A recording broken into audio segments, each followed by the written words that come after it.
Hello my dear student, welcome to my YouTube channel Shiksha with Asha. जैसे कि आप सभी लोग जानते हैं, मैं आपको ज्योग्राफी पढ़ाने जा रही हूँ, जिसमें ज्योग्राफी की सीरीज 6 से लेकर 12 तक मैं आपको कवर करवाऊंगी। तो अभी तक हमने 6 से लेके 9 तक की ज्योग्राफी विद सॉल्यूशन मैंने आपको समझा दिया और पढ़ा दिया है। जिन बच्चों को इसमें कोई भी प्रॉब्लम हो तो वो कमेंट बॉक्स में मुझे बता सकते हैं। आज हम 10th क्लास की ज्योग्राफी पढ़ने जा रहे हैं, जो है हमारा part 2, Bharat part 2 second part. ठीक है, तो आइए हम स्टार्ट करते हैं इसके बारे में। तो हमारा इसमें हम देखेंगे कि हमारा जो फर्स्ट चैप्टर है वो कौन सा है। तो सबसे पहले हमारा फर्स्ट चैप्टर है संसाधन। संसाधन और उसका विकास किस प्रकार होता है। तो हमारा चैप्टर नंबर 1 है क्लास 10th का। तो आइए स्टार्ट करते हैं। क्या आप उन वस्तुओं का नाम बता सकते हैं जो गांवों शहरों में हमारे जीवन को आराम पहुंचाते हैं। ऐसी वस्तुओं की एक सूची तैयार करें। इनको बनाने में प्रयोग होने वाले पदार्थों के नाम भी आपको बताने हैं। हमारे पर्यावरण में उपलब्ध प्रत्येक वस्तु जो हमारी आवश्यकताओं को पूरा करने में प्रयुक्त की जाती है और इसको बनाने के लिए प्रौद्योगिकी उपलब्ध होता है, मतलब बनाने के लिए जो प्रोडक्ट लगते हैं हमारे यूज़ होते हैं, उन्हें आर्थिक रूप से संभाव्य या सांस्कृतिक रूप से मान्यता है।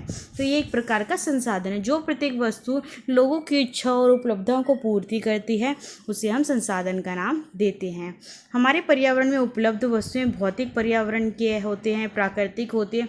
जो मानव होता है किस पे डिपेंड रहता है, उनकी संस्थाओं पर, प्रकृति पर और प्रौद्योगिकी चीज़ों पर वह डिपेंड रहता है। ठीक है प्यारे बच्चों, तो सॉरी, इसकी रूपांतर प्रक्रिया प्राकृतिक, प्रौद्योगिकी और संस्थाओं के पारस्परिक क्रियात्मक संबंध में निहित होती है। मतलब ये बहुत इंपॉर्टेंट होते हैं। मानव प्रौद्योगिकी द्वारा प्रकृति के साथ साथ क्रिया करते हैं और अपने आर्थिक विकास की गति को भी तेजी से करने के लिए संस्थाओं का निर्माण करते हैं। क्या आपने भी अन्य बहुत से लोगों की तरह संसाधनों को प्राकृतिक उपहार समझा है कि प्रकृति की तरफ से हमें कोई गिफ्ट मिला, ऐसे समझा है कि आप मतलब फालतू चीज़ें समझ के उसको अनवेस्ट करते रहते, उसको वेस्ट करते रहते हो? ऐसा तो नहीं है ना। संसाधन मानवीय क्रियाओं का परिणाम होता है। जिस जिस प्रकार से हम मानवीय क्रियाएं करते हैं उस प्रकार से हमें वो चीज़ प्रदान होती रहती है। इसी प्रकार स्वयं संसाधनों की महत्वपूर्ण हिस्सा होता है। हमारे जीवन में जो संसाधन होते हैं उसके बहुत अहम इम्पॉर्टेंट रोल होते हैं। ठीक है, वे पर्यावरण में पाए जाने वाले पदार्थों को संसाधनों में परिवर्तित करते हैं, उनके प्रयोग करते हैं और उन संसाधनों का उपयोग वर्गीकरण के लिए निम्न प्रकार से किया जा सकता है। वर्गीकरण मतलब उसको किस तरह से डिस्ट्रीब्यूट आप करते हैं। पहला होता है हमारा प्राकृतिक, उत्पत्ति के आधार पर कि वो किस तरह का प्रोडक्ट है, जैविक है या अजैविक है। समाप्य के आधार पर कि वह समाप्त होने वाला है, उसका रिप्रोडक्शन कर सकते हैं कि नहीं। तो ये नवीकरण मतलब जिसको हम यूज़ करके उसका पुनः उपयोग कर सकते हैं। अनवीकरण के वो समाप्त नहीं हो सकते। ठीक है, नेक्स्ट है स्वामित्व के आधार पर कि व्यक्तिगत है, वो समुदाय के द्वारा बनाए गए हैं, राष्ट्र के द्वारा या अंतर्राष्ट्रीय के द्वारा वो उत्पादन किया गया है। नेक्स्ट है विकास के स्तर के आधार पर कि वह संभावी है, विकसित है, भंडारित है, संचित कोश है। तो इसके आधार पर आप इसका उपयोग कर सकते हैं। संसाधन प्राकृतिक होते हैं, मानवीकरण होते हैं। जो प्राकृतिक होते हैं वह निम्न उपयोग हो सकते हैं और अनवीनीकरण उपयोग होती हैं। और जो मानवीय होते हैं संरचनाएं और संस्था होती है और मात्राएं गुणात्मक होते हैं। इसी प्रकार सत्य अथवा प्रभाव जैसे पवन जल होते हैं और जैव क्या होते हैं, प्राकृतिक वनस्पति और वन्य जीव होते हैं। इसी प्रकार जो अनवनीय है इसका पुनः चक्रण किया जा सकता है, पुनः उपयोग किया जा सकता है। जैसे एग्जाम्पल है इसका धातु। इसी प्रकार अचक्रीय होता है जीवाश्म ईंधन, जिसका पुनः उपयोग आप नहीं कर सकते हैं। इसी प्रकार संसाधनों के कितने प्रकार हैं अब हम पढ़ेंगे। उत्पत्ति के आधार पर जैव संसाधन इन संसाधनों की प्राप्ति हमें जीव मंडल से होती है, जिनमें मनुष्य व्यापक होता है, मनुष्य का व्यापक रोल होता है। जैसे मनुष्य, वनस्पति जात, प्राणी, मत्स्य जीवन, पशुधन आदि। अजैव संसाधन क्या होते हैं, वे सारे संसाधन जो निर्जीव वस्तुओं से बने होते हैं जैविक संसाधन कहलाते हैं। और इसके धातु इसके उदाहरण है चट्टान और धातु। सबसे इंपॉर्टेंट क्वेश्चन आपसे पूछ सकते हैं, जैव संसाधन और अजैव संसाधन में क्या डिफरेंस होता है। ठीक है प्यारे बच्चों, अब समाप्य संसाधन के आधार पर नवीनीकरण योग्य संसाधन किस प्रकार बनते हैं। वे संसाधन जिन्हें भौतिक, रासायनिक या यांत्रिक प्रक्रिया द्वारा नवीकृत या पुनः उत्पन्न किया जा सकता है। उन्हें हम नवीकरण योग्य अथवा पुनः योग्य संसाधन कहते हैं, जैसे सौर तथा पवन ऊर्जा, जल, वन्य जीवन। इन संसाधनों को सत्य और प्रभावी संसाधनों द्वारा विभाजित डिस्ट्रीब्यूट किया जाता है। और जो अनवीनीकरण संसाधन होते हैं, ऐसे संसाधन जिनका विकास लंबे भूवैज्ञानिक अंतराल में होता है। खनिज और जीवाश्म ईंधन इस प्रकार के उदाहरण हैं। इनके बनने में लाखों वर्ष लग जाते हैं। इनमें से कुछ संसाधन जैसे धातुएं चक्रीय, पुनः चक्रीय मतलब उसको दोबारा यूज़ कर सकते हैं। कुछ संसाधन जैसे जीवाश्म ईंधन अचक्रीय हैं, एक बार के उपयोग के बाद वो समाप्त हो जाते हैं, तो इसे अनवीकरणीय संसाधन कहते हैं। स्वामित्व के आधार पर कैसे करते हैं हम?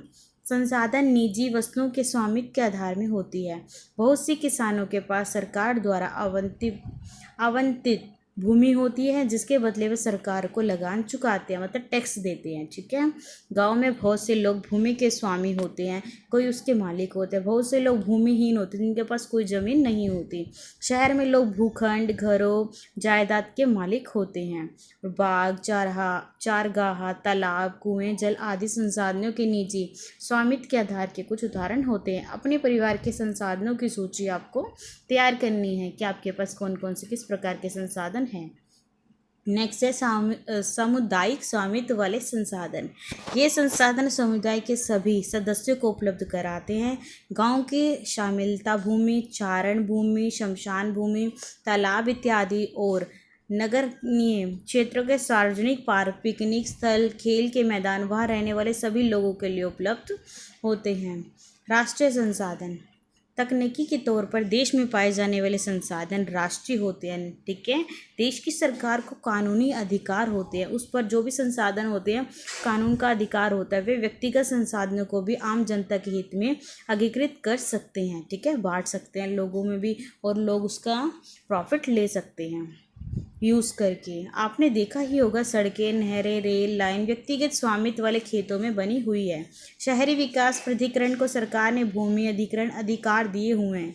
सारे खनिज पदार्थ, जल संसाधन, वन्य जीव, राजनीतिक सीमाओं के अंदर सारी भूमि और समुद्री मील जो 22.20 किलोमीटर तक महासागरीय क्षेत्र, भूसागरीय, समुद्री वेश में पाए जाने वाले संसाधन राष्ट्र की संपदा देती है, मतलब राष्ट्र का होता है वो सब कुछ। अंतर्राष्ट्रीय संसाधन क्या है? अंतर्राष्ट्रीय संसाधन कुछ अंतर्राष्ट्रीय संसाधन को नियंत्रित करते हैं। ठीक, कुछ संस्थाएं होती हैं जो तट के 200 समुद्री झील की दूरी, अपवादजनक आर्थिक क्षेत्र से परे खुले महासागरीय संसाधनों पर किसी देश का अधिकार नहीं होता। कुछ ऐसे होते हैं जो देश का अधिकार उस पर नहीं होता है। इन संसाधनों को अंतर्राष्ट्रीय संस्थाओं की सहमति के बिना, उनकी एग्री होते हैं, उसके बिना कोई भी प्रयोग नहीं कर सकते हैं। तो सबसे इम्पॉर्टेंट है कि आप जानते हैं कि भारत के पास अपवादजनक आर्थिक क्षेत्र से दूर हिंद महासागर की तलहटी से मैग्नीज ग्रंथियों का खनन करने का अधिकार होता है। कुछ अन्य अंतर्राष्ट्रीय संस्थाओं की भी पहचान आपको करने की, कौन कौन से हमारे यहाँ पे संस्था है जिनका उपयोग हम कर सकते हैं और किसी का प्रयोग हम नहीं कर सकते। ठीक है। विकास के सत्य के आधार पर संभावित संस्था, ये वह संसाधन होते हैं जो किसी प्रदेश में विद्यमान होते हैं, किसी भी प्रदेश में वर्ल्ड में आपको देखने को मिलेंगे, परंतु इसका प्रयोग नहीं किया जा सकता। उदाहरण के तौर पर भारत के पश्चिमी भाग, विशेषकर राजस्थान, गुजरात में पवन, सौर ऊर्जा संसाधनों की अपार संभावना होती है, परंतु इनका उपयोग सही ढंग से और विकास के लिए नहीं होता है। इसी प्रकार आप अंदाज़ा लगा सकते हैं। अपनी पुस्तकों, प्यारी प्यारी पुस्तकों को पढ़कर आपको अंदाज़ा लग गया होगा कि हम किस किस तरह से हमें नॉलेज मिलती है, तो इसलिए आप इसको ढंग से समझेंगे कि विकसित संसाधन क्या है। वह संसाधन जिनका सर्वेक्षण किया जा चुका है, उनका उपयोग की गुणवत्ता, उनकी निर्धारिता की जा सकती है कि कितनी इनकी क्वालिटी है, ठीक है, कब तक हम यूज़ कर सकते हैं। ऐसे भी कुछ संसाधन है विकसित जिसको डेवलपमेंट कर सकते हैं। संसाधनों का विकास प्रौद्योगिकी उनकी संभाव्यता के स्तर पर निर्भर होता है। भंडार, पर्यावरण में उपलब्ध वे पदार्थ जो मानव की आवश्यकताओं की पूर्ति के लिए, हमारी ज़रूरतों के लिए, परंतु उपयोग प्रौद्योगिकी के अभाव में उसकी पहुंच से बाहर भंडार मिलते हैं। उदाहरण के लिए जल, दो गैसों, हाइड्रोजन, ऑक्सीजन का यौगिक है। हाइड्रोजन ऊर्जा का मुख्य स्रोत बन सकता है, परंतु उद्देश्य है कि प्रयोग करने के लिए हमारे पास उन्नत तकनीक होनी चाहिए, कि हमारी नई नई टेक्नोलॉजी का उपयोग होना चाहिए। संचित कोश ये संसाधन भंडार का वह हिस्सा है जिसमें आप उपलब्ध तकनीकी ज्ञान प्राप्त करते हैं। ठीक है, इसकी सहायता में प्रयोग में लाया जा सकता है, परंतु इसका उपयोग अभी आरंभ नहीं हुआ, इसकी शुरुआत आप नहीं कर सकते। इनका उपयोग भविष्य में आवश्यकताओं की पूर्ति के लिए किया जाता है। नदियों के जल को विद्युत पैदा करने में प्रयुक्त किया जाता है, परंतु वर्तमान समय में इनका प्रयोग सीमित पैमानों में हो सकता है। इस प्रकार बांधों में जल, वन्य आदि संचित कोश जिनका उपयोग भविष्य में किया जा सकता है, मतलब भविष्य में आप इसका उपयोग कर सकते हैं। क्रियाकलाप अपने आसपास के क्षेत्र में पाए जाने भंडार, संचित कोश संसाधनों की एक आपको सूची बनानी है। संसाधनों के विकास संसाधन जिस प्रकार मनुष्य के जीवन यापन के लिए, मतलब जीवन व्यतीत करने के लिए जरूरी होते हैं, उसी प्रकार जीवन की गुणवत्ता, उसकी क्वालिटी रखने के लिए महत्वपूर्ण होते हैं। ऐसा विश्वास किया जाता है कि संसाधन प्रकृति की देन होती है। मानव ने इसे अंधाधुंध उपयोग किया, मतलब बिना यूज के भी प्रयोग किया है, जिसमें निम्नलिखित समस्या पैदा हो रही है। कुछ व्यक्तिगत के लालचवश संसाधनों का हरस्य संसाधन समाज के कुछ लोगों के हाथ में आ गए, जिसमें समाज के दो हिस्से संसाधन संपन्न एवं संसाधनहीन अर्थात अमीर और गरीब में बट गए। ठीक है, संसाधनों के अंधाधुंध शोधन से वैश्विक परिस्थिति संकट पैदा हो गई है, जैसे भूमंडलीय तापन, ओजोन परत, अवश्य पर्यावरण प्रदूषण और भूमि निम्नीकरण आदि। इसका भी अत्यधिक प्रयोग हुआ है। कल्पना करें कि तेल संसाधन खत्म होने पर इनका हमारे जीवन में शैली पर क्या प्रभाव पड़ेगा। यदि ये चीज़ खत्म हो गई तो घरेलू और कृषि संबंधी अपशिष्ट और पुनः चक्रण करने के लिए लोगों के विचार जानने के लिए अपने मोहल्ले अथवा गांव में सर्वेक्षण किया है, मतलब जांच पड़ताल करनी है। उनके द्वारा उपयोग में लाए गए जाने वाले संसाधनों के बारे में क्या सोचा है, अपशिष्ट और उनके प्रयोग के बारे में उनका विचार कीजिए। अपने परिमाणों का समुचित चित्र कॉलास तैयार करना है आपको। ठीक है, अब हम पढ़ रहे हैं मानव जीवन की गुणवत्ता, मानव की क्वालिटीज़ किस प्रकार होती है वो देखेंगे। ठीक है, विश्व शांति बनाए रखने के लिए संसाधनों को समाज में न्याय संगत बंटवाना आवश्यक हो गया है। यदि कुछ ही व्यक्तियों और देशों द्वारा संस्थाओं का वर्तमान दोहन जारी होता है, रेगुलर यूज़ करना जारी होता है, तो हमारी पृथ्वी पर भविष्य का खतरा बन सकता है, क्योंकि हर चीज़ हमारा समाप्त हो जाएगा उसको अत्यधिक यूज़ करने से, प्रयोग में लाने से। इसलिए हर तरह के जीवन का अस्तित्व बनाए रखने के लिए संसाधनों के उपयोग की योजना बनाना अति आवश्यक होता है। सत्य अस्तित्व सही अर्थ में सत्य पोषणीय विकास का ही एक हिस्सा होता है। अब हम पढ़ेंगे सत्य पोषणीय विकास क्या है। सबसे इम्पॉर्टेंट है हमारा सत्य पोषणीय आर्थिक विकास का अर्थ होता है कि विकास पर्यावरण को बिना नुकसान पहुंचाए और वर्तमान में विकास की प्रक्रिया भविष्य की पीढ़ियों की आवश्यकता अवहेलना न करे। ठीक है, तो उसे सत्य पोषणीय विकास कहते हैं। बहुत बार ये पेपर में पूछा गया है। और सेकंड सबसे इम्पॉर्टेंट है हमारा कि रियो डी जनेरा पृथ्वी सम्मेलन 1992 में हुआ था। तो आइए इसके बारे में पढ़ते हैं। जून 1992 में 100 से भी अधिक राष्ट्रीय अध्यक्ष ब्राज़ील के शहर रियो डी जनेरिया में प्रथम अंतर्राष्ट्रीय पृथ्वी सम्मेलन में इकट्ठे हुए थे। सम्मेलन का आयोजना विश्व स्तर पर उभरते पर्यावरण संरक्षण और सामाजिक आर्थिक विकास की समस्या का हल ढूंढने के लिए किया गया है। इस सम्मेलन में एकत्रित नेताओं ने भूमंडलीय जलवायु परिवर्तन और जैविक विविधता पर एक ही घोषणा पत्र पर हस्ताक्षर किए थे, सिग्नेचर किए थे। रियो सम्मेलन में भूमंडलीय वन सिद्धांत फॉरेस्ट पर सहमति जताई, उस पर अपने व्यूज़ दिए। 21वीं शताब्दी में सत्य पोषणीय विकास के लिए एजेंडा 21 को स्वीकृति प्रदान की गई। ठीक है, उसे एक्सेप्ट किया गया। एजेंडा 21 है क्या, तो आइए पढ़ते हैं। आपसे कई बार ये क्वेश्चन पूछ सकते हैं। ये एक ऐसा घोषणा है जिसमें 1992 में ब्राज़ील के शहर रियो डी जनेरियो में संयुक्त राष्ट्र पर्यावरण और विकास सम्मेलन के तत्वाधान ने राष्ट्रीय ध्वज द्वारा स्वीकृति प्रदान की थी, मतलब एक्सेप्टेंस की थी। ठीक है, इसका उद्देश्य भूमंडलीय स्तरीय पोषक विकास और साथ में इसका हासिल करना होता है। यह कार्यसूची है जिसका उद्देश्य समान हितों, पारंपरिक आवश्यकताओं एवं सम्मिलित जिम्मेदारियों की नुकसान विषय सहयोग द्वारा पर्यावरण क्षति, गरीब रोगों से निपटारा करना एजेंडा का मुख्य लक्षण होता है। प्रत्येक स्थानीय निकाय अपने स्थानीय एजेंडा 21 तैयार करते हैं, तो इसे 21 एजेंडा कहते हैं। तो इसको आप अच्छे से लर्न कर सकते हैं। अब है संसाधन नियोजन के विवेकपूर्ण उपयोग के लिए नियोजन एक सर्वमान्य रणनीति है। इसलिए भारत जैसे देशों में यहाँ संसाधनों की उपलब्धता मतलब उसकी ज़रूरता, अधिक विविधता और ये भी बहुत महत्वपूर्ण है। यहाँ एक ऐसे प्रदेश भी है जहाँ के एक तरह के संसाधनों की प्रचुरता हुई है, ठीक है, परंतु दूसरी तरह यह संसाधनों की कमी भी देखने को मिली है। अत्यधिक प्रयोग करना उसका, जिसके कारण उसकी कमी देखने को मिली है। कुछ ऐसे प्रदेश भी है जो संसाधनों की उपलब्धता के संदर्भ में आत्मनिर्भर है और कुछ ऐसे भी देश हैं जहाँ महत्वपूर्ण संसाधनों की अत्यधिक कमी देखने को मिली है। जैसे उदाहरण है झारखंड, मध्य प्रदेश, छत्तीसगढ़ और प्रांतों में खनिज और कोयले के प्रचुर भंडार। अरुणाचल प्रदेश में जल संसाधन प्रचुर मात्रा में पाए जाते हैं, परंतु मूल विकास की कमी। राजस्थान में पवने, सौर ऊर्जा संसाधनों की बहुत लेकिन जल संसाधनों की कमी देखने को मिलती है। लद्दाख का शांत मरुस्थल देश के अन्य भागों में अलग थलग पड़ता है। यहाँ देश में सांस्कृतिक विरासत के धनी है, परंतु यहाँ जल, आधारभूत अवसंरचना तथा कुछ महत्वपूर्ण खनिजों की कमी देखने को मिली है। इसलिए राष्ट्रीय, प्रांतीय, प्रादेशिक और स्थानीय स्तर पर संतुलित संसाधन नियोजन की आवश्यकता होती है। ठीक है प्यारे बच्चों, तो ये क्रियाकलाप आपको करके देखना है। अपने राज्य में पाए जाने वाले संसाधनों की सूची बनानी है और महत्वपूर्ण संसाधनों के आर्थिक राज्यों की कमी बतानी है, उन देशों को पहचानना है। अब हम पढ़ेंगे भारत में संसाधन नियोजन क्या है। संसाधन नियोजन एक अटल, ठीक है, एक जटिल प्रक्रिया है जिसमें निम्नलिखित सोपान है, मतलब एक सपने ड्रीम है।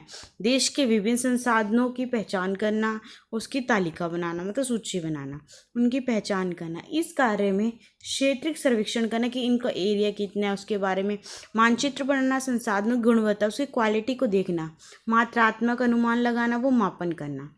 संसाधन विकास योजना लागू करने के लिए प्रयुक्त औद्योगिक कौशल, ताकत, नियोजन ढांचा तैयार करना। संसाधन विकास योजना और राष्ट्रीय विकास योजना में समन्वय स्थापित किया गया। समन्वय का मतलब था हारमोनी, एक जैसा संबंध स्थापित किया गया। स्वाधीनता के बाद भारत में संसाधन नियोजन के लिए उद्देश्य की पूर्ति के लिए प्रथम पंचवर्षीय योजना स्टार्ट की गई। कौन सी योजना? पंचवर्षीय। समुदाय भागीदारी की सहायता समुदाय, ग्राम पंचायत, वार्ड स्तरीय समुदाय द्वारा आपके आसपास के क्षेत्र में कौन कौन संसाधन विकसित है, तो ये आपको ज्ञात करना है। ठीक है प्यारे बच्चों, आप पढ़ेंगे किसी क्षेत्र में विकास के लिए संसाधनों की उपलब्धता, आवश्यकता, शर्त, परंतु प्रौद्योगिकी और संस्थाओं में तंदरूपी परिवर्तन के अभाव में मात्रा संसाधन की उपलब्धता से विकास संभव नहीं होता है, उसका हम डेवलपमेंट कर नहीं सकते। यदि हमारे पास जो संसाधन हम उपयोग करते हैं यदि वो समाप्त हो जाएंगे तो देश में बहुत से क्षेत्र जो संसाधन समृद्ध होते हैं, आर्थिक रूप से पिछड़े देशों में गिनती उनकी आती है, जिनका डेवलपमेंट नहीं हो सकता। इसके विपरीत कुछ देशों में भी जो संसाधनों की कमी होती है वे भी आर्थिक रूप से विकसित होती है। क्या आप संसाधन संपन्न परंतु आर्थिक रूप से पिछड़े और संसाधन विहीन परंतु आर्थिक रूप से विकसित प्रदेशों के नाम बता सकते हैं? ऐसी परिस्थिति होने के क्या कारण होते हैं वो आपको बताने हैं।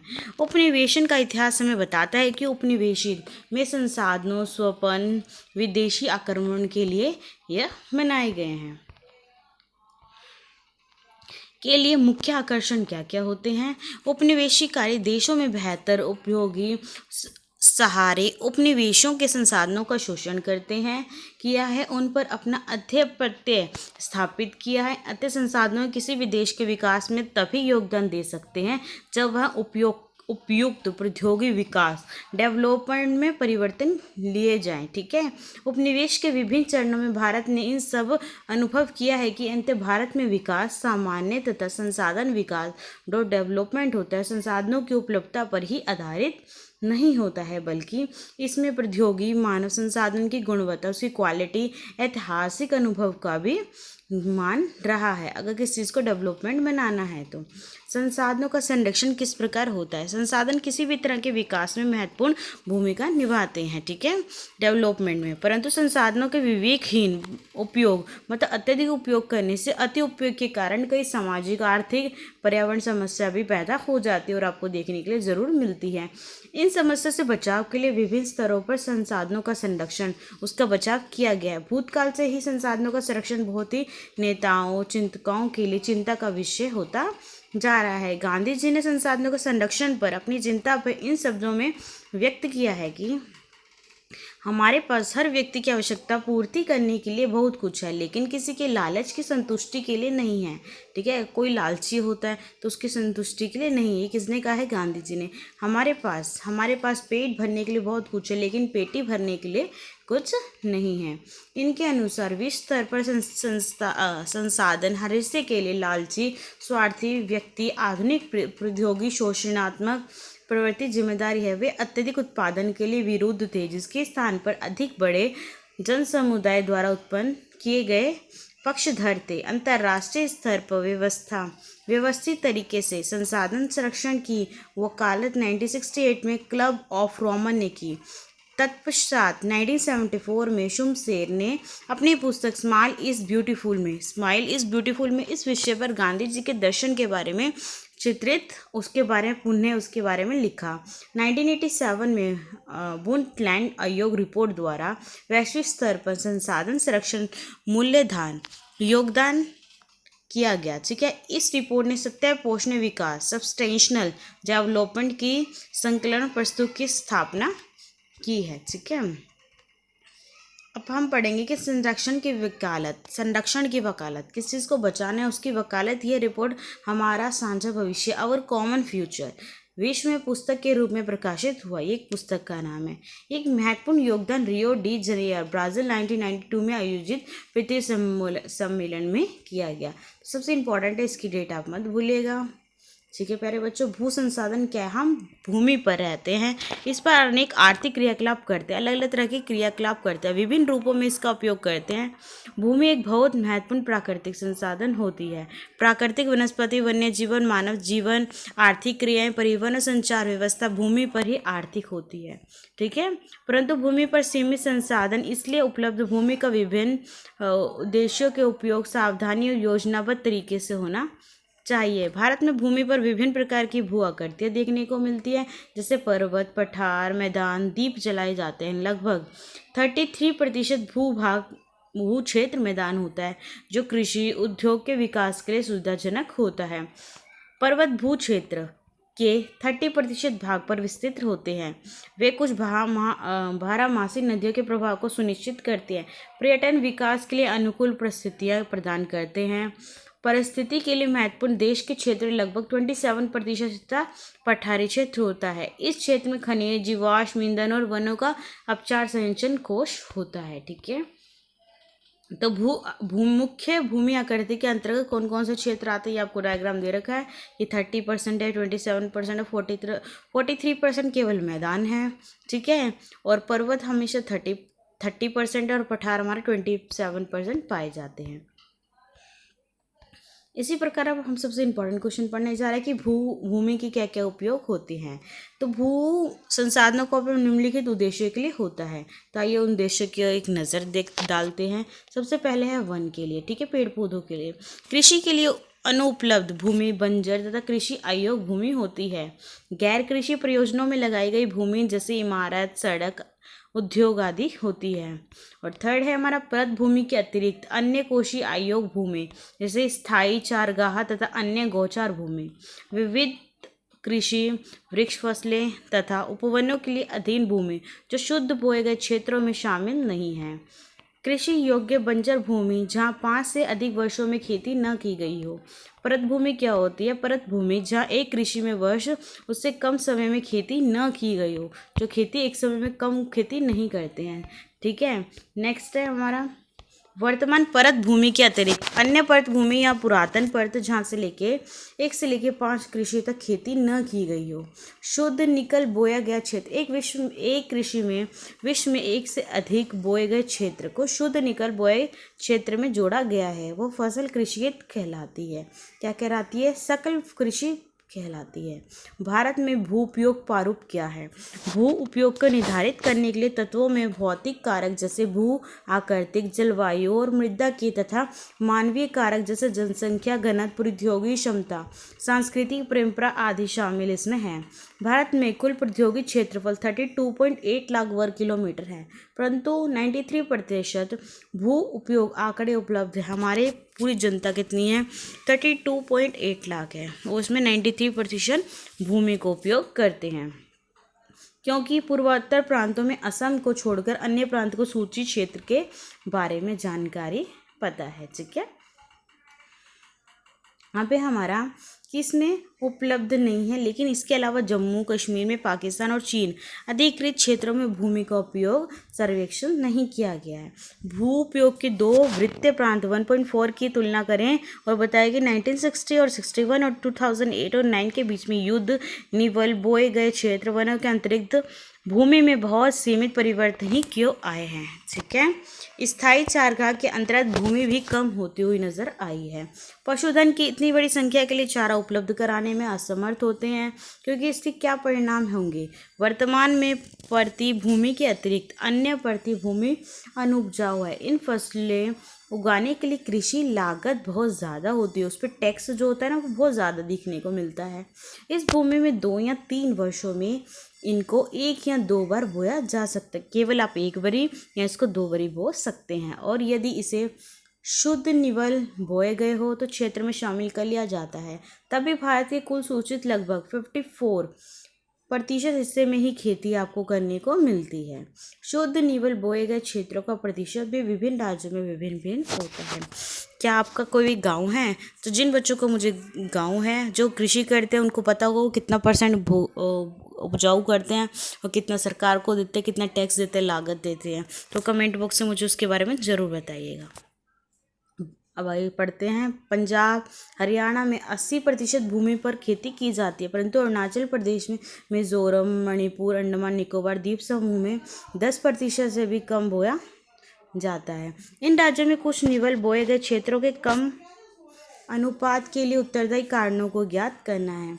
हमारे देश के राष्ट्रीय नीति 1952 द्वारा निर्धारित वनों के अंतर्गत 33% भौगोलिक क्षेत्र वांछित है, जिसकी तुलना में वन के अंतरिक्ष क्षेत्र काफ़ी कम है। वन नीति द्वारा निर्धारित यह सीमा पारिस्थितिक तुलना बनाए रखने के लिए आवश्यक होती है। इन क्षेत्रों में के आसपास रहने वाले लाखों लोगों की आजीविका इस पर निर्भर करती है कि भू उपयोग मतलब भूमि का उपयोग करने से भूमि का भाग क्या बंजर भूमि या दूसरा गैर कृषि परियोजना में लगाई गई भूमि कहलाता है। बंजर भूमि में पहाड़ी, चट्टानी, सूखे, मरुस्थलीय शामिल होते हैं। गैर कृषि परियोजना में लगाई गई भूमि शामिल होती है और बस्तियां, सड़क, रेल लाइन, उद्योग आदि देखने को मिलते हैं। लंबे समय तक लगातार भूमि संरक्षण प्रबंधक अवहेलना करके लगातार भू उपयोग के कारण भू संसाधनों का निम्नीकरण हो रहा है। इसके कारण समाज में पर्यावरण पर गंभीर आपदा आ सकती है।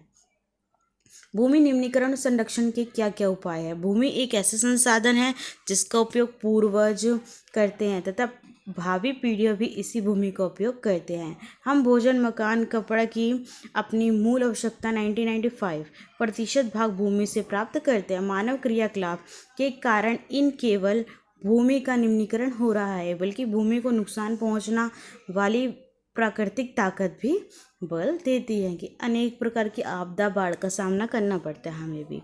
ठीक है, वो भूमि पर, कृषि पर काफ़ी प्रभावित होती है, प्रभाव डालती है। इस समय भारत में लगभग 13 करोड़ हेक्टेयर भूमि निम्नीकृत है। निम्नलिखित में से 28% भूमि निम्नीकृत वनों के अंतर्गत आती है और 56% क्षेत्र जल अपर्दिक होते हैं और शेष क्षेत्र लवणीय क्षारीय होते हैं। कुछ मानव क्रियाएं जैसे उन्मूलन, वनोन्मूलन, अति पशुचारण करना, खनन में भी भूमि का निम्नीकरण बहुत अधिक देखने को मिलता है। खनन के उपरांत मैदानों वाले स्थानों को गहरी खाइयां मलबे के साथ खुला छोड़ दिया जाता है। खनन के कारण झारखंड, छत्तीसगढ़, मध्य प्रदेश, उड़ीसा जैसे राज्यों में वनोन्मूलन भूमि निम्नीकरण का कारण बन गया है। राजस्थान, गुजरात, मध्य प्रदेश, महाराष्ट्र में अति पशुचारण भूमि मतलब ज़्यादा से ज़्यादा पशुओं को भूमि का चराना मुख्य कारण बनता हुआ दिखाई दे रहा है। पंजाब, हरियाणा, पश्चिम उत्तर प्रदेश जैसे राज्यों में अधिक सिंचाई भूमि निम्नीकरण के लिए उत्तरदायी होता है। अति संचरण से उत्पन्न जलाकांतर में भूमि निम्नीकरण के लिए उत्तरदायी है, जिससे मृदा में जलवलता और क्षारीय बढ़ जाता है। खनिज प्रक्रिया जैसे सीमेंट उद्योग में चूना का उपयोग करके पीसना, मृदा परिवर्तन उद्योग में चूना, खड़िया मृदा और सल्खड़ी का उपयोग अत्यधिक करना। ठीक है। अधिक मात्रा में वायुमंडल में धूल विसर्जित होती है। जब इसकी परत भूमि पर जम जाती है तो मृदा की जल सोखने की प्रक्रिया अवरुद्ध हो जाती है। पिछले कुछ वर्षों में देश के विभिन्न भागों में औद्योगिक जल विकास बाहर आने वाले अपशिष्ट पदार्थ जैसे भूमि जल प्रदूषण का मुख्य स्रोत बनता जा रहा है।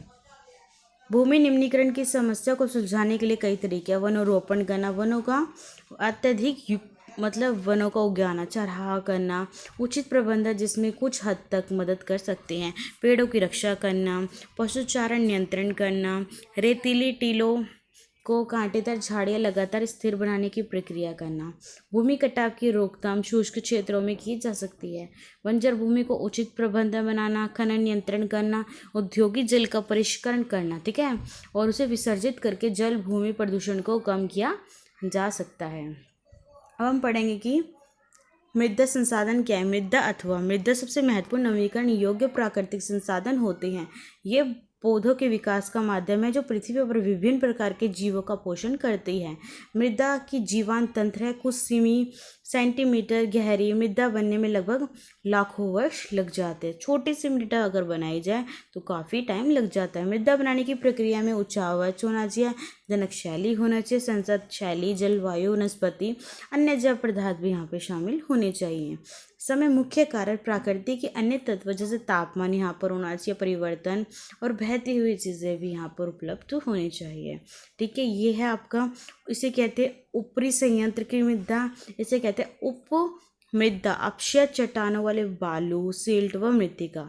ठीक है, ये अर्धस्तरीय अपक्षयकृत आधारी चट्टानें, ये अपक्षयित रहित आधारी चट्टानें। ठीक है, अब पढ़ेंगे हम जल की क्रिया। पवन होना चाहिए, हिम नदी अपघटन क्रिया आदि बनने की प्रक्रिया में योगदान देती है। मृदा में होने वाली रासायनिक और जैविक परिवर्तन में बहुत महत्वपूर्ण रोल है।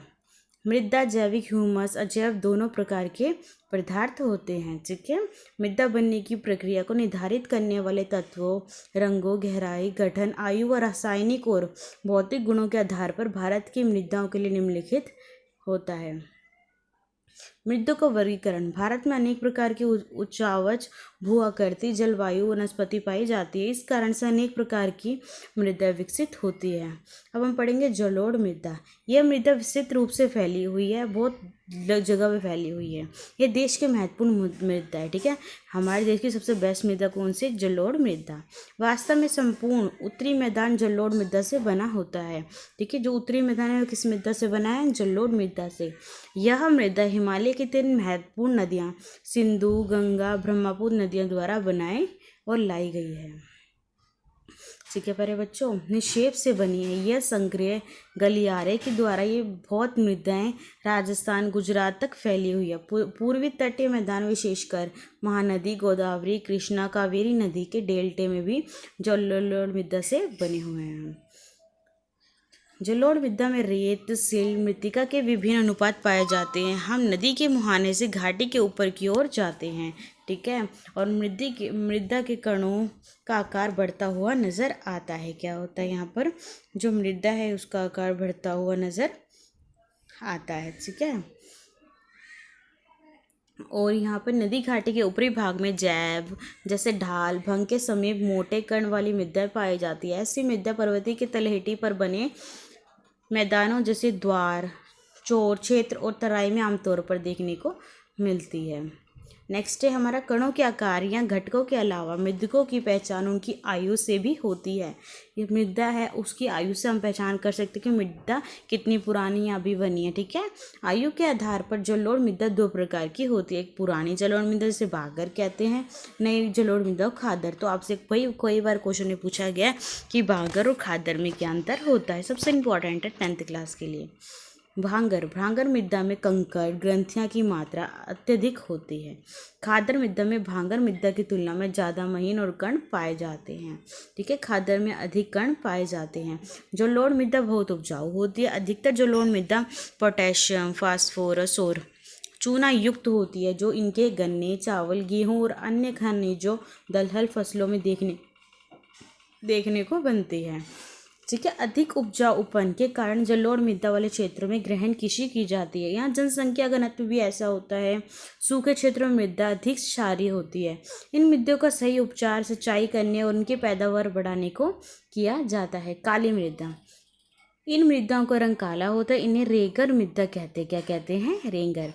ठीक है, काली मृदा कपास की खेती के लिए उपयुक्त की जाती है। तो आपसे पूछ सकते हैं काली मृदा का अन्य नाम क्या है, या काली मृदा किस चीज़ में प्रयोग करते हैं, या कपास में कौन सी मृदा यूज़ की जाती है। तो काली मृदा का उपयोग यहाँ पे होता है, और काली कपास मृदा के नाम से इसे जाना जाता है। इससे भी जाना जाता है। ठीक है, इसकी जलवायु और जनक शैली में काली मृदा के बनने में महत्वपूर्ण योगदान दिया है। इस प्रकार की मृदा दक्कन पठार, बेसाल्ट, ठीक है, क्षेत्रों में देखने को मिलती है।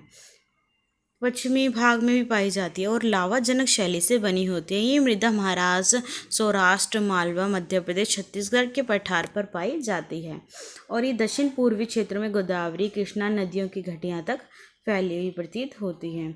काली मृदा बहुत महीन कणों आर्थिक मृत्तिका से बनी होती है। इसकी नमी धारण करने की क्षमता बहुत होती है। ठीक है, नमी को जल्दी धारण कर लेती, सोख लेती है। इसके अलावा मृदा कैल्शियम कार्बोनेट, मैग्नीशियम, पोटेशियम, चूने जैसे पौष्टिक तत्वों से भी परिपूर्ण होता है, परंतु इसमें फास्फोरस की मात्रा बहुत कम देखने को मिलती है। ठीक है, गर्म शुष्क मौसम में इन मृदाओं की गहरी दरारें पड़ जाती है। इसमें बहुत दरारें देखने को मिलती है। इसमें अच्छी तरह से वायु मिश्रण होती है। इसमें वायु बहुत होती है। गीले होने पर यह मृदा चिपचिपाई हो जाती है। इनको जोतना मुश्किल हो जाता है, जोता नहीं जा सकता, इसलिए इसकी जुताई मानसून प्रारंभ होने से भी पहले ही करनी शुरू कर दी जाती है। लावा और पीली मिट्टी में क्या डिफरेंस है? लाल मृदा दक्कन पठार के पूर्वी दक्षिण हिस्से में देखने को मिलती है, जबकि रावेदार आग्नेय चट्टानों पर कम वर्षा वाले भागों में विकसित हुई है। लाल पीली मृदा उड़ीसा, छत्तीसगढ़, मध्य गंगा नदी के दक्षिण छोर पर देखने को मिलती है। पश्चिमी घाट में पहाड़ियां पद पर पाई जाती है। इन मृदों का लाल रंग रावेदार आग्नेय रूपांतर चट्टानों में किया जाता है। ठीक है, सदाबहार वन मिलते हैं, और यहाँ पर वन ह्यूमस प्राप्त रूप से पाए जाते हैं, लेकिन विरल संपत्ति और आर्थिक शुष्क पर्यावरण में इसमें ह्यूमस की मात्रा कम देखने को मिलती है। स्थलीकृति पर उनकी स्थिति के अनुसार उनकी अपरदन और भूमि निम्नीकरण के कारण हुआ है।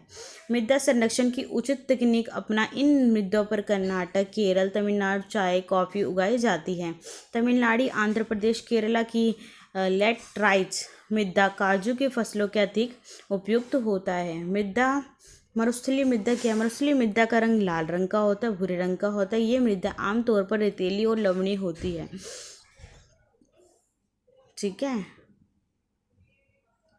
सॉरी ये नहीं पढ़ा हमने। लोहा धातु के प्रसार के कारण ऐसा होता है, इसका पीला रंग होता है। ठीक है, आपसे पूछ सकते हैं मृदा का रंग पीला क्यों होता है? वो लोहा धातु के कारण होता है।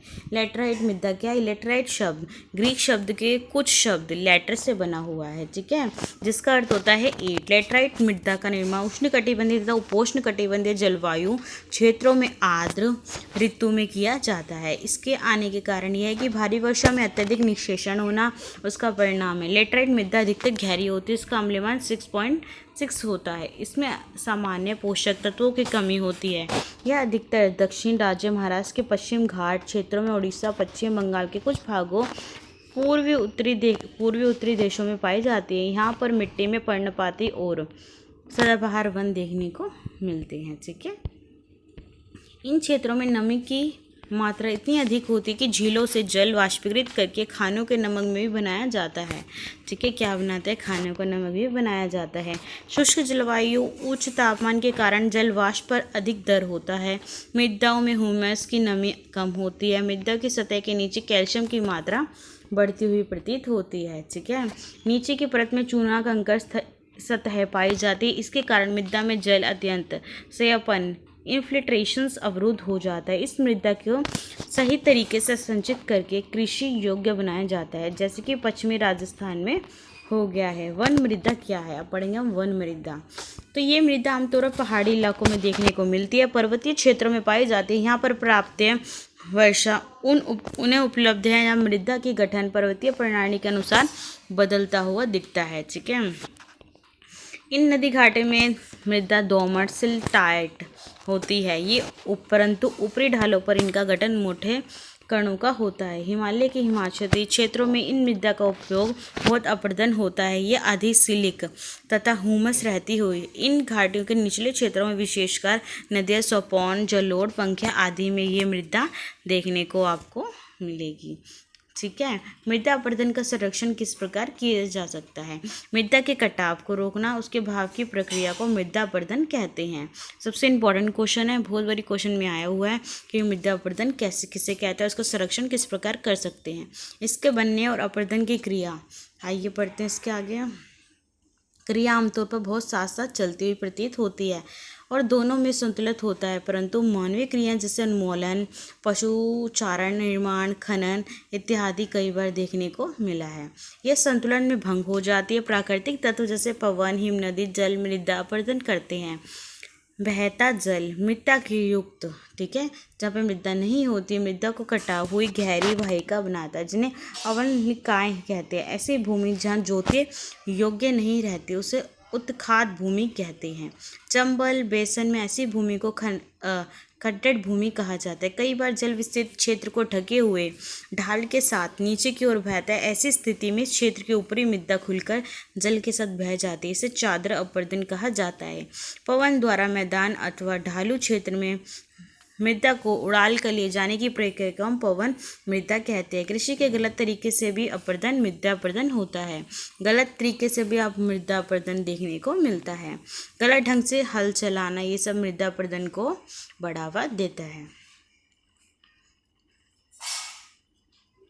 ढाल पर ऊपर से नीचे की ओर हल चलाना वाहिका बन जाती है, जिसके कारण आपको जिसके अंदर बहता पानी आसानी से मृदा का कटाव करता है। ढाल वाली भूमि संयोजक रेखा के समांतर हल चलाने से ढाल के साथ जल बहाव की गति को भी घटती हुई प्रतीत होती है। संयोजन जुताई कहा जाता है। ढाल वाली भूमि पर संयोपन बनाए जाते हैं। संयोपन कृषि को नियंत्रण करती है। ठीक है, संयोपन कृषि क्या होती है? ऐसी कृषि जो अपरदन को नियंत्रित करती है। पश्चिमी मध्य हिमालय से संयोपन सीढ़ीदार कृषि काफ़ी विकसित होती है। बड़े खेतों में पट्टियों में पाई जाती है और फसलों के बीच में घास की पट्टियां उगाई जाती है।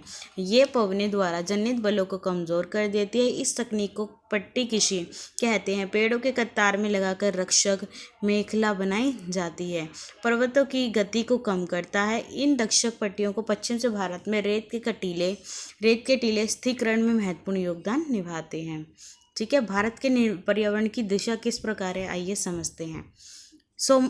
सोखोमाजरी गांव झबुआ जिले ने ही कहा है कि भूमि निम्नीकरण प्रक्रिया को पलटा जा सकता है। सुखोमाजी में वृक्ष 1976 में 13 प्रति हेक्टर था, जो कि 1992 में बढ़कर 12,072 हेक्टर हो गया है। पर्यावरण में पुण्य जनन से अधिक जन संसाधन उपलब्धता है। कृषि पशुपालन में सुधार प्रमाण स्वरूप आमदनी बढ़ती है। समाज में आर्थिक समृद्धि आती सुमोजित हो जाती है। 1979 से लेकर 1984 के बीच में परिवारों की आर्थिक औसत आमदनी 10,000 से लेकर 15,000 रुपये हो गई थी। ठीक है, पर्यावरण के पुनः स्थापन के लिए लोगों द्वारा इसका प्रबंधक हुआ। मध्य प्रदेश में सरकार ने लोगों को स्वयं फैसला लेने का अधिकार दिया और वे प्रदेश 29 लाख हेक्टेयर भूमि भारत का लगभग 1% क्षेत्रफल के जल विभाग प्रबंधक द्वारा हरा भरा रहा। अब इसके बाद हम पढ़ेंगे हमारे NCERT के अभ्यास के क्वेश्चन, तो जो मैं सॉल्व करवाऊंगी आपको। आइए बच्चे डिस्कस करते हैं अभ्यास के टेंथ क्लास की ज्योग्राफी के बारे में, जिसमें हम इसके एनसीईआरटी के क्वेश्चन डिस्कस अभी हम करेंगे। तो आइए लेट्स स्टार्ट करते हैं। सबसे पहला क्वेश्चन है, लोहा अयस्क किस प्रकार का संसाधन होता है? क्या वह नवीनीकरण योग्य होता है, प्रवाह होता है, जैव होता है या अनवीनीकरण योग्य होता है? तो वह हमारा बच्चा होता है अनवीनीय योग्य संसाधन होता है। नेक्स्ट क्वेश्चन है, ज्वारीय ऊर्जा निम्नलिखित में से किस प्रकार का संसाधन नहीं है? क्वेश्चन को आपको ध्यान से पढ़ना है। क्या पूछा है? नहीं है। ठीक है, तो पहला है पुण्य निर्मित, पुण्य पूर्वित योग्य, अजैविक, मानवकृत या अचक्रीय। तो बच्चों इसका आंसर है हमारा पुण्य पूर्ति योग्य संसाधन नहीं है, किसी द्वारा पुण्य उपयोग नहीं में लाया जा सकता है। नेक्स्ट क्वेश्चन है, पंजाब में भूमि निम्नीकरण का निम्नलिखित में से मुख्य कारण क्या है? गहन कृषि, अधिक सिंचाई, वनोन्मूलन या अति पशुचूरण करना। तो इसका आंसर है वन उन्मूलन करना। ठीक है, निम्नलिखित में से किस प्रांत में सीढ़ीदार स्वापन खेती की जाती है? पंजाब में, उत्तर प्रदेश के मैदान, हरियाणा या उत्तराखंड में? आप बताइएगा मुझे। तो इसका आंसर है बच्चों प्यारे उत्तराखंड में। ठीक है, आइए नेक्स्ट डिस्कस करते हैं। हमारे कुछ क्वेश्चंस हैं। निम्नलिखित में से किस राज्य में काली मृदा देखने को मिलती है? क्या वह जम्मू कश्मीर है, राजस्थान है, महाराष्ट्र या झारखंड है? तो वो हमारा है बच्चों झारखंड। हम क्वेश्चन नंबर 2 में चलते हैं। निम्नलिखित प्रश्नों के 30 शब्द में आपको आंसर देने हैं। 30 शब्द बोले तो 30 से ज़्यादा नहीं होने चाहिए, थोड़े से ज़्यादा। 3 राज्यों के नाम बताने हैं जहाँ पर काली मृदा पाई जाती है। इन मुख्य रूप से कौन सी फसलें उगाई जाती हैं? ठीक है, 3 राज्यों के मुख्य नाम बताएं जहाँ पे काली मृदा पाई जाती है। तो इसका आंसर हम पढ़ेंगे।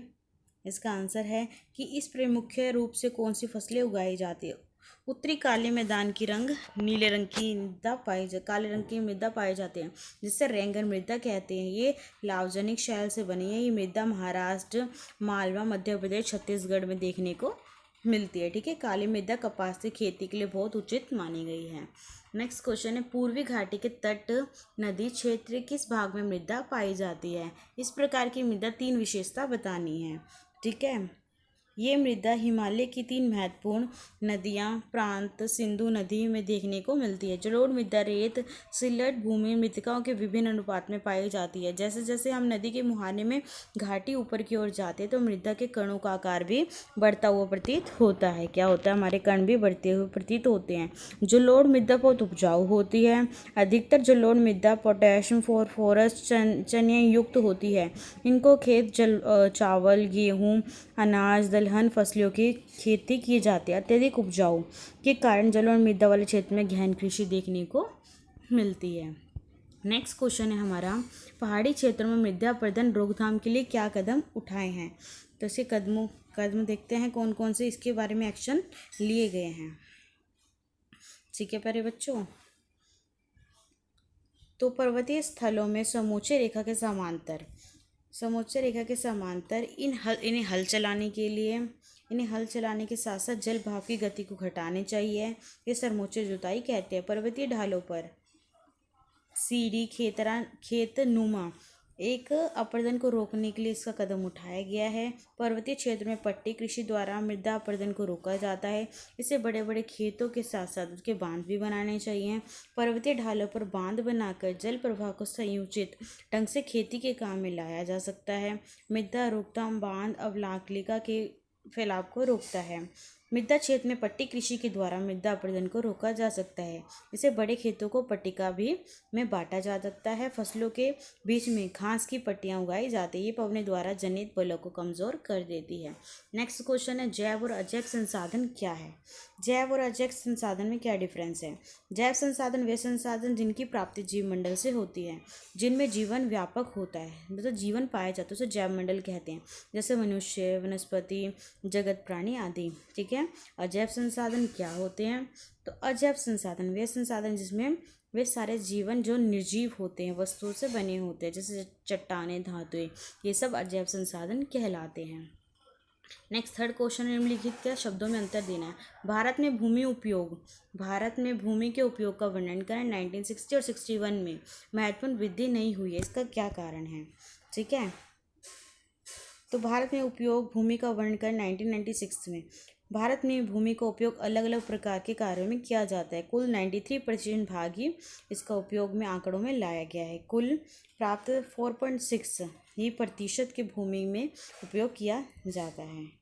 ठीक है। और 22.5% भाग भूमि पर है। 13.8% कितना 13.8% 8% भाग यहाँ पर आपको देखने को मिलता है। ठीक है। और इसके साथ में किंतु यह वृद्धि और देखने को मिलता है। 7.7% भाग भूमि पर प्रत भूमि, 4.8% भूमि पर चारागाह और बागान होते हैं। 4.6% बंजर भूमि होती है। 1960 और 61 से वन के अंतरिक्ष भूमि क्षेत्रों में वृद्धि हो गई है, किंतु इसकी वृद्धि बहुत मामूली होती है। ठीक है। और इसके साथ में हम इसके 19 जो राष्ट्रीय वन नीति 1952 के अनुसार 33% भूमि पर वन होने चाहिए, किंतु भारत में लगातार भू उपयोग के कारण भू संसाधनों का निम्नीकरण हो रहा है। आर्थिक वन पर्यावरण को संतुलित करने, मृदा अपरदन को रोका जा सकता है, परंतु भूमि को निम्नीकरण से बचाव के लिए इसलिए अधिक से अधिक वृक्ष का पेड़ों का लगाना होना चाहिए। नेक्स्ट क्वेश्चन है हमारा, प्रौद्योगिकी और आर्थिक विकास में क्या अंतर है। तो ये बच्चों आपका होमवर्क है। नेक्स्ट क्लास में आपको इसका डिस्कस करूँगी। यदि आपको मेरा लेक्चर पसंद आया हो तो इसे सब्सक्राइब शेयर करें। यदि किसी कोई प्रॉब्लम हो तो कमेंट बॉक्स में मुझे अपनी क्वेरी सेंड कर सकते हैं। Thank you watching my YouTube channel Shiksha with Asha. Thank you so much.